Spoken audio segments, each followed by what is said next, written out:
नमस्ते विद्यार्थी मित्रों, कक्षा 9 विषय हिंदी काव्य 10 जिनका नाम है भारत गौरव, जिनका हम आज अभ्यास करेंगे। इनके कवि हैं मैथिली शरण गुप्त।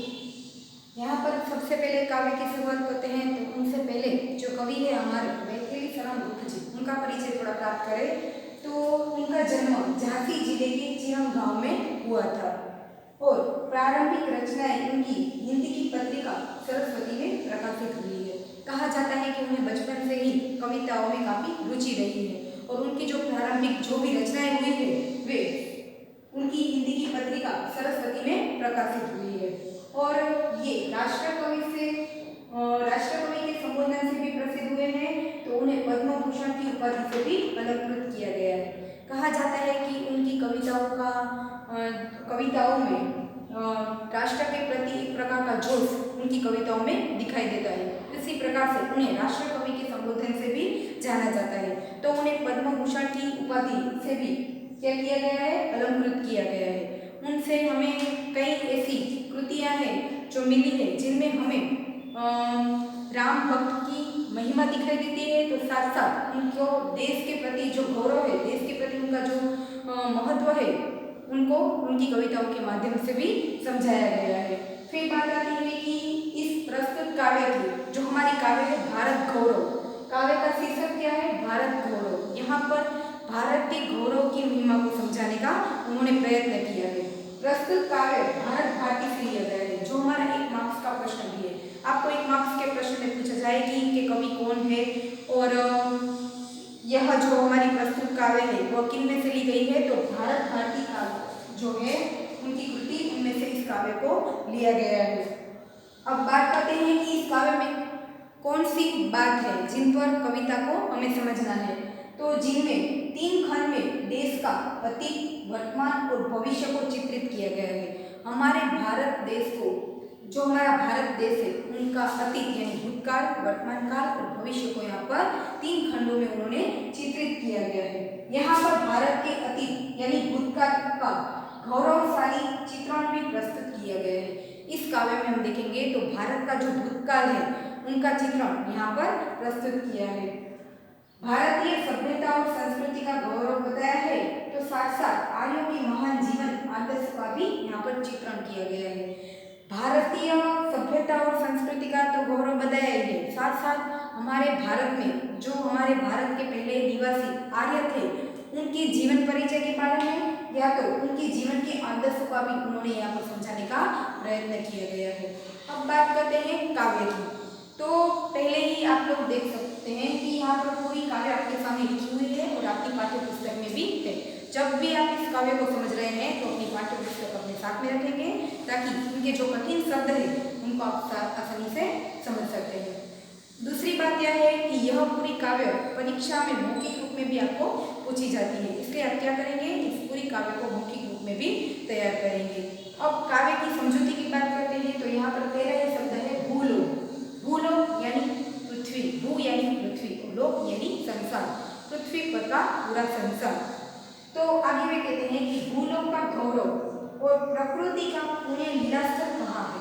उन्होंने पहले ही पंक्ति में प्रश्न पूछा है कि जो पूरे संसार का गौरव कहलाता है, प्रकृति की जहाँ पुण्य लीलास्थल कहा जाता है, वह स्थान कौन सा है, यानी कि जहाँ पर प्रकृति का मनोरम दृश्य हमें दिखाई देता है।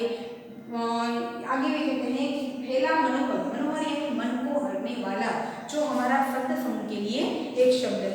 फिर कहते हैं गिरी हिमालय और गंगा जल, जहाँ गंगा जल, गंगा का जल, गंगा को दूसरे भागीरथी के अर्थ में भी हम जानते हैं। तो उन्होंने कहा कि ऐसा वह स्थान कौन सा है जहाँ पर प्रकृति की पवित्र क्रिया भूमि है, तो साथ साथ जहाँ मन को हरने वाले ऊंचे खड़े पहाड़ है, या वहाँ पर गंगा का जो पवित्र जल बहता है वह स्थान कौन सा है। तो आगे वे बताते हैं कि संपूर्ण देशों से अधिक किस देश का उत्कर्ष यानी उन्नति हुई है। पूरे संसार में सब देशों से अधिक वह कौन सा देश है जिनकी उन्नति पहले हुई है।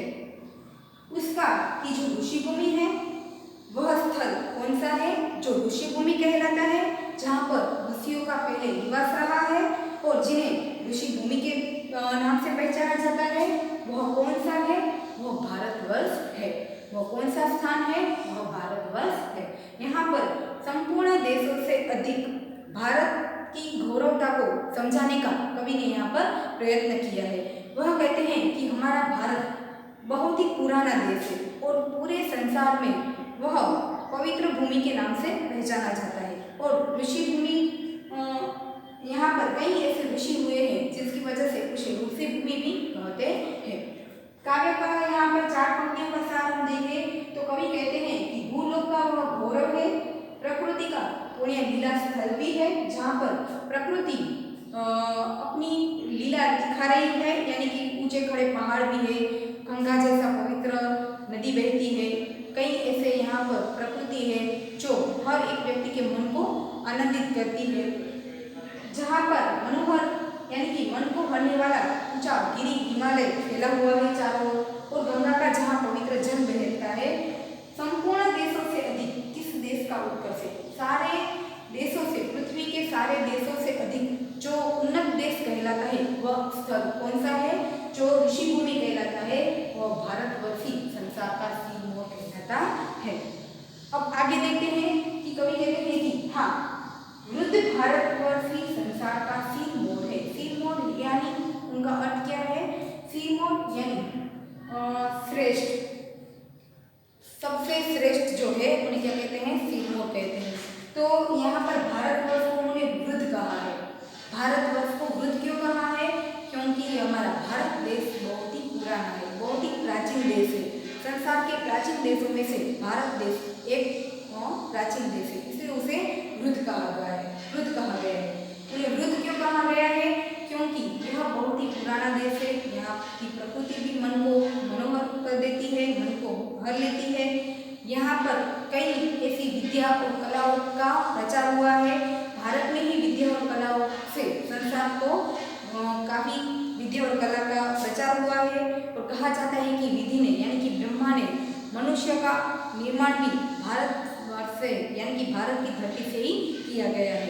यहाँ पर कई विद्याएं प्रचलित हुई है, कई ऋषि का यहाँ पर जन्म हुआ है, और कई आर्यों ने कई कला कौशलों के द्वारा संसार को कई विद्याओं का ज्ञान भी दिया है। इसलिए कहते हैं कि हाँ, वृद्ध भारतवर्षी संसार का क्या है? सिरमौर है। इसलिए भारत को क्या कहा है कवि ने? वृद्ध कहा है। एक मार्क्स के प्रश्न में भी पूछा जाए कि वृद्ध किसे कहा है? भारत को यहाँ पर वृद्ध कहा है क्योंकि वह बहुत ही पुराना देश है।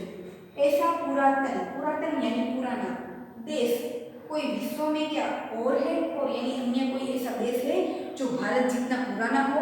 यहाँ पर कवि ने प्रश्न हमारे सामने किया है, और प्रश्न के साथ साथ उन्होंने भारत के गौरव को यहाँ पर प्रस्तुत करने का प्रयत्न किया है।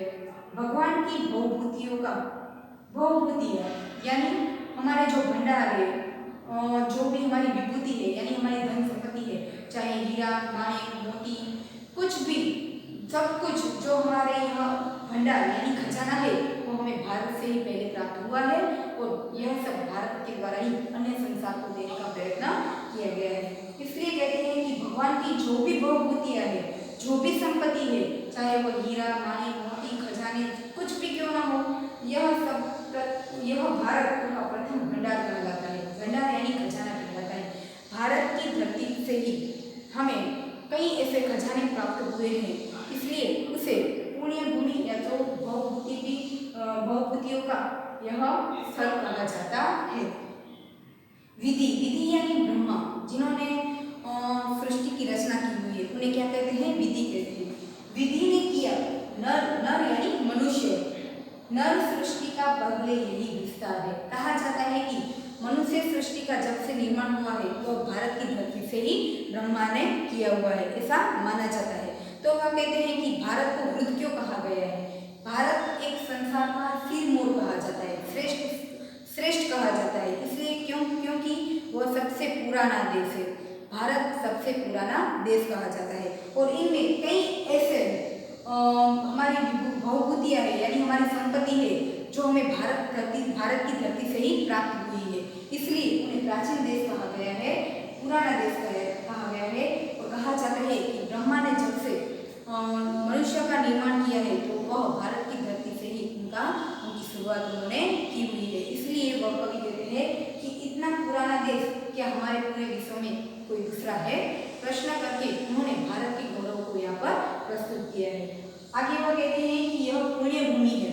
कैसी भूमि है? पुण्य। पुण्य भूमि का अर्थ होता है पवित्र भूमि है। भारत की धरती कैसी भूमि है? पवित्र भूमि है। और प्रसिद्ध है। वह क्यों प्रसिद्ध है? भारत की यह पुण्य भूमि, पवित्र भूमि क्यों प्रसिद्ध है? क्योंकि इनके पहले निवासी कौन थे? आर्य थे। आर्य जो हमारे भारत में सबसे पहले निवास करते थे और उनकी विशेषता यह है कि वे अलग अलग प्रकार की विद्याओं और कला कौशल में वो क्या थे? ज्ञाता थे, आचार्य थे। वो अलग अलग प्रकार की विद्याओं को जानते थे, अलग अलग प्रकार की कला कौशल को जानते थे। आर्य ने ही हमारे भारत देश में इन सभी संस्कृति और सभ्यताओं का उन्होंने निर्माण किया है। वह श्रेष्ठ आचरण करने वाले व्यक्ति थे जिन्हें क्या कहते हैं? आर्य कहते हैं। आर्य का शाब्दिक अर्थ भी हम देखिए तो जो श्रेष्ठ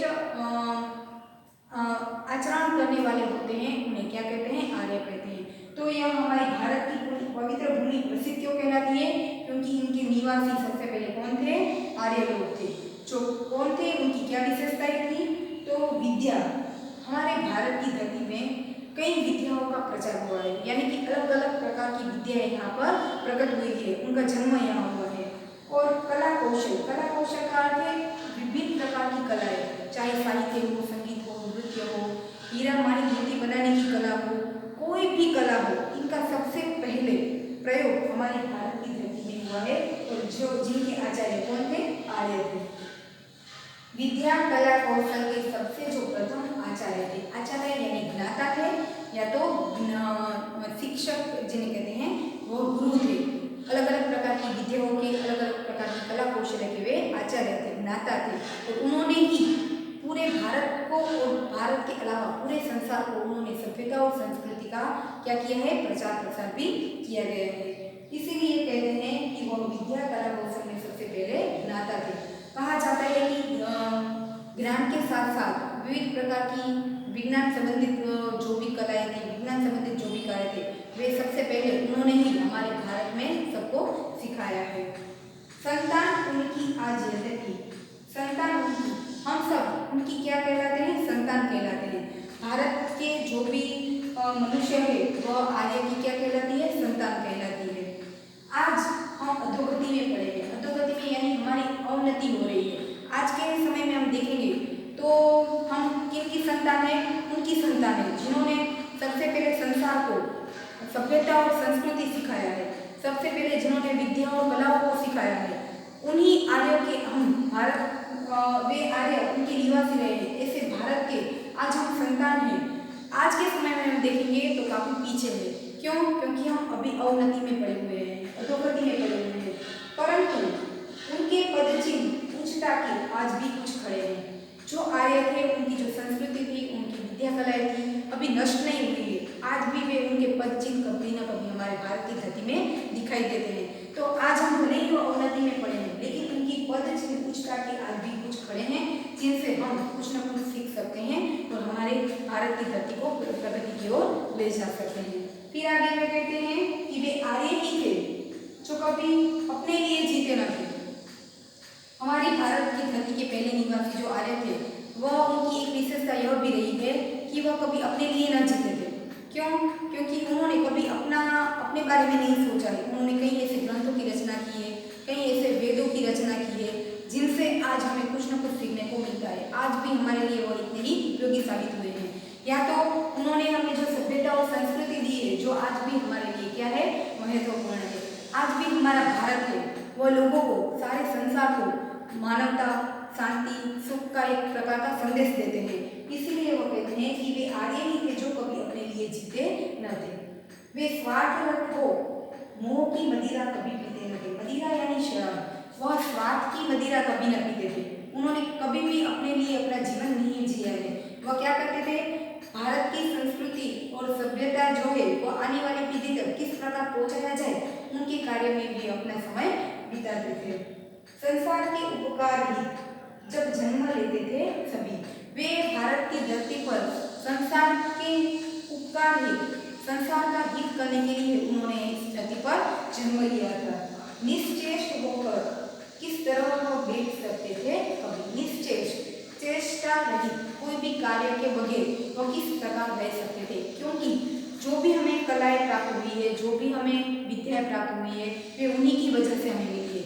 आज हम जो भी सभ्यता और संस्कृति का प्रचार कर रहे हैं वे हमें उन्हीं के लोगों से मिली हुई है। इसलिए हम कह सकते हैं कि वो बिना प्रयत्न, बिना कुछ कार्य के वो किस प्रकार बैठ सकते थे, क्योंकि उन्हीं से ही हमें यह सब कुछ कार्य मिला है। इसलिए वो इस भारत की धरती को पवित्र धरती भी कहा जाता है, ऋषिभूमि की धरती भी कहा जाता है। तो साथ साथ उन्हें क्या कहा जाता है, प्राचीन भूमि यानी कि पुरातन भूमि, पुरातन देश भी कहा जाता है, क्योंकि भारत ही सबसे पुराना देश कहा जाता है।